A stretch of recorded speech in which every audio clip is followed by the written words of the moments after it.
Hello guys, welcome back to our channel. और आ चुके हैं हम एक और नई वीडियो के साथ।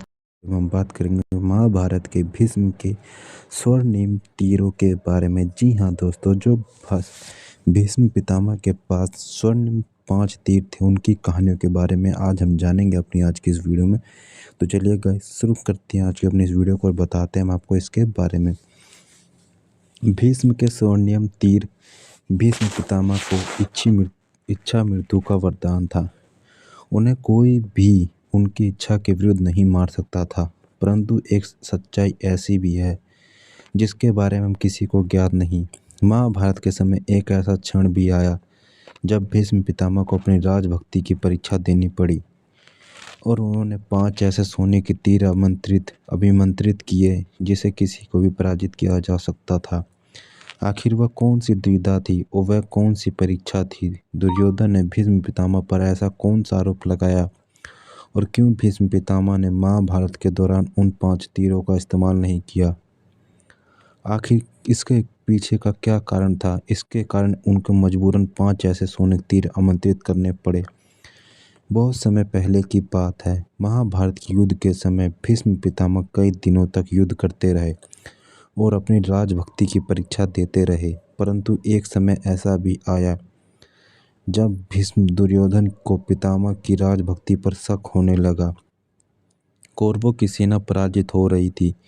पांडव अपनी छोटी सी सेना के बावजूद कौरवों की विशाल सेना पर भारी पड़ रहे थे, जिससे दुर्योधन का यह शक था कि भीष्म पितामह अपनी पूरी ताकत और शक्ति से युद्ध नहीं लड़ रहे हैं। वह पांडवों के प्रति अपने प्रेम के कारण पूरी ताकत से प्रहार नहीं कर रहे हैं, जिस कारण पांडव बच जाते और कौरवों की सेना को पराजित कर देते थे।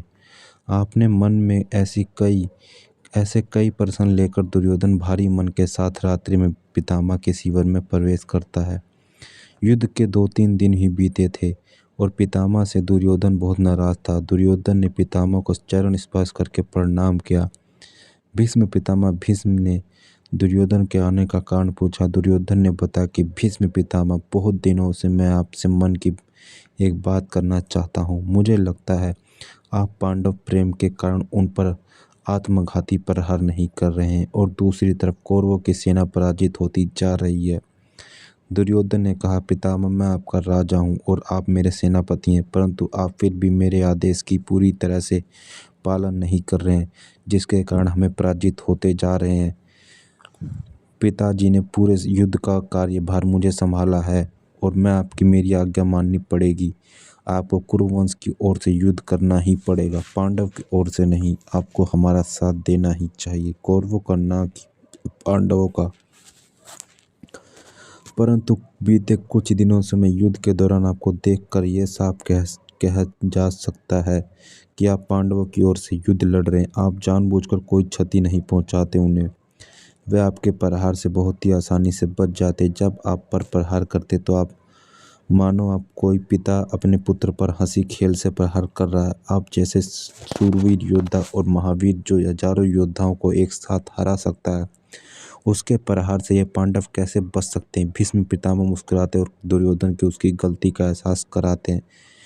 वे कहते हैं, दुर्योधन, तुम नहीं जानते कि मैंने आजीवन हस्तिनापुर को सुरक्षित रखने का प्रतिज्ञा की है और मैं तब तक प्राणों को त्याग नहीं करूंगा जब तक चारों ओर से हस्तिनापुर को सुरक्षित नहीं देख लेता। परंतु फिर भी तुम मेरी निष्ठा पर संदेह करते हो तो ये बात उचित नहीं है।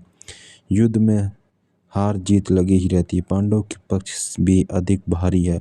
अर्जुन के धनुष की डंकार तुमने सुनी ही है। अर्जुन जब तीर चलाता है तो वह अचूक होता है। तीनों लोक में हाहाकार मच जाती है। ऐसे लगता है मानो साक्षात ईश्वर के साथ उसका साथ दे रहे हैं। मैं अपनी पूरी क्षमता के साथ युद्ध लड़ रहा हूँ। तुम ज़्यादा चिंता मत करो और युद्ध के अंतिम परिणाम का इंतजार करो। अगर भगवान ने चाहा तो युद्ध में धर्म की जीत ही होगी। परंतु तुम्हें विचार करना चाहिए कि धर्म क्या है और धर्म क्या है। इतना कहकर पितामह चुप हो गए। दुर्योधन पितामह पर आरोप लगाता जा रहा था। बहुत देर तक वार्तालाप चलती रही और कोई परिणाम नहीं निकल सका। अपनी निष्ठा का सबूत देने के लिए पितामह ने आवेश में आकर अगले दिन पांडवों को पराजित करने का संकल्प ले लिया। उन्होंने तुरंत 5 ऐसे सोने के तीर तैयार किए जिससे पांडवों को पराजित किया जा सकता था। उन्होंने एक एक करके 5 सोने के तीरों को मंत्र से आमंत्रित किया, जिसमें से उनमें से ऐसी शक्ति विद्यमान होगी जिससे किसी को भी पराजित किया जा सकता था। दुर्योधन बहुत प्रसन्न हुआ और उसे विश्वास हो गया कि पितामह पूरी निष्ठा के साथ इसे युद्ध को लड़ेंगे और हमारी जीत अवश्य होगी। परंतु फिर भी उसके मन में पितामह के लिए शक था। वह जानता था कि भीष्म पितामह पांडवों से कितना प्रेम करते हैं और हो ना हो वह पांडवों पर प्रहार नहीं करेंगे। हो सकता है कि उन्होंने मन में फिर से पांडवों के प्रति प्रेम जागृत हो जाए तो, और फिर इन तीरों का इस्तेमाल ना करें। ऐसी शंकाओं से निपाजित पाने के लिए दुर्योधन को एक तरकीब सूझी। उसने पितामह से अनुरोध किया कि आप इन 5 तीरों को मुझे दे दीजिए। मुझे आप पर बिल्कुल भी भरोसा नहीं है। यह तीर मैं आपको केवल तभी लौटाऊंगा जब आप कल युद्ध के लिए तैयार होंगे।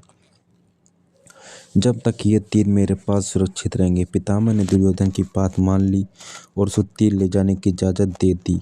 दुर्योधन उन 5 तीरों को लेकर अपने शिविर से वापस लौट आया। अगले दिन का इंतजार करने लगा, परंतु जैसे कि सभी जानते हैं, श्री कृष्ण की नज़रों से कुछ भी नहीं छुप सकता था। वह यह बात जानते थे कि दुर्योधन कभी न कभी भीष्म पितामह की निष्ठा पर शक करेगा और उन्हें पांडवों को प्रहार करने के लिए मजबूर करेगा। इसलिए दुर्योधन उन पर कड़ी नज़र रखी। अपने गुप्तचरों का एक समूह दुर्योधन के पीछे ही लगा रखा था। श्री कृष्ण को जैसे ही पता चला कि दुर्योधन ने अपने पांडवों की पराजय के लिए 5 सोने के तीर आमंत्रित करवाए, तो वह उन तीरों के पाने के लिए किसी भी हद तक जाने के लिए तैयार थे, क्योंकि वह नहीं चाहते थे ये पांडवों को कुछ भी बुरा हो। इसलिए वह तुरंत अर्जुन के पास पहुंच गए। अर्जुन माधव को अचानक आते देख कुछ विचलित से हो गए। श्री कृष्ण ने अर्जुन से कहा कि हे अर्जुन, ये समय सोने का नहीं। दुर्योधन ने पितामह से ऐसे तीर तैयार करवाए हैं जो अभेद है, जिसका वार कभी खाली नहीं जाता। इसलिए तुम उन तीरों को प्राप्त करने की कोई युक्ति सोचो, वरना पांडवों की पराजय निश्चित है। अर्जुन कहते कि माधव, आपको होते हुए पांडवों की पराजय कैसे हो सकती है? आप तो सर्वशक्तिमान हैं, हम सबके रक्षक हैं। बिना आपके परामर्श के हम ये युद्ध नहीं जीत सकते। इसलिए आप ही कोई युक्ति समझाइए और इस मुसीबत से पार होने का मार्ग दिखाइए। श्री कृष्ण कक्ष में इधर से उधर टहल रहे थे और इसी मुसीबत से निजात पाने का मार्ग ढूंढ रहे थे। अर्जुन उन्हें देख से जा रहा था, जॉन कि ना जाने कृष्ण के मन में क्या चल रहा था। वह इतनी सोच रही थी कि अचानक श्री कृष्ण को एक युक्ति सूझी। उन्होंने अर्जुन से कहा कि तुम जाकर दुर्योधन से 5 तीर मांग लो और वो तुम्हें दे देगा। अर्जुन ने कहा, कैसा मजाक करते हो माधव, हम जाकर सोने के तीर मांगेंगे और दुर्योधन वह तीर हमें चुपचाप दे देगा? ऐसा कैसे हो सकता है? श्री कृष्ण ने, ऐसा हो सकता है अर्जुन, याद करो जब तुम्हारे वनवास के समय दुर्योधन शिकार के लिए तुम्हारे नज़दीक शिविर डालकर बैठा था, तुमने उसकी जान बचाई थी। बात उस समय के जब दुर्योधन की कूटनीति के कारण पांडव वनवास भोग रहे थे। उसी समय उन्हें चिढ़ाने के लिए मौज मस्ती करने और शिकार करने दुर्योधन जंगल पहुंच गया और जंगल में ही कुछ दूरी पर शिविर लग रखा था। उन्होंने एक सेना की टुकड़ी के साथ ठहर गया और मदिरा पान और युवतियों के नृत्य में खो गया। वह इतना मदमस्त हो गया कि उसे कोई सुध ही नहीं थी। टहलते टहलते शिविर से थोड़ी दूर निकल गया। वहां उसे पानी ले जाते हुए बहुत सोच विचार करने के बाद दुर्योधन ने बड़े ही भारी मन से वह सोने के 5 तीर जो भीष्म पितामह ने अपनी शक्ति से आमंत्रित किए थे, वह अर्जुन को दे दिए। अर्जुन इन तीरों को लेकर बड़े प्रसन्न थे। वह श्री कृष्ण की बुद्धि का चमत्कार देख रहे थे। वह इन तीनों तीरों को ले जाकर चुपचाप श्री कृष्ण के और चल पड़े और अपनी विजय का इंतजार करने लगे। तो ये थी गाइस आज की हमारी वीडियो, जिसमें हमने जाना भगवान